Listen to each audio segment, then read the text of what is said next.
இனிமே கண்ணை மூடிட்டு கடலை எண்ணெய் வாங்கலாம்.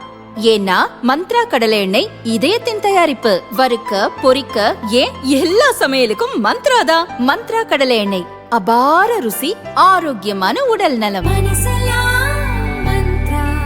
இதுவரைக்கும் நான் வெளிப்படையாக கேட்கிறேன், இத்தனை ஆண்டு காலம் 33-34 வருஷம் சினிமாவில் இருந்த நீங்க எங்கேயாவது உங்களை எனக்கு விஜய்னு தான் தெரியும்.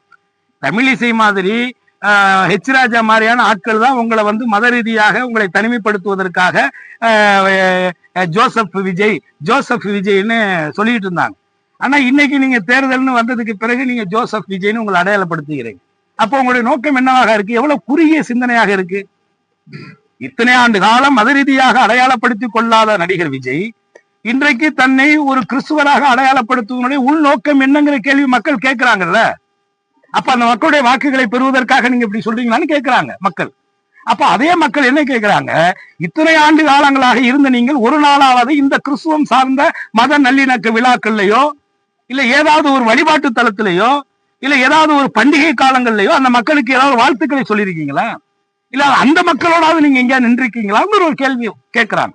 அதே மக்கள் என்ன கேட்கிறாங்கன்னா, சரி இப்ப இவர் ஜோசப் விஜய்னு தன்னை அடையாளம் காட்டுறாரு, அவங்களுடைய அப்பா சந்திரசேகர் இயக்குனர் கொஞ்ச நாளைக்கு முன்னாடிதான் நான் தாய் மதத்துக்கு திரும்பி விட்டேன்னு வேற சொல்லி இருக்கிறாரு.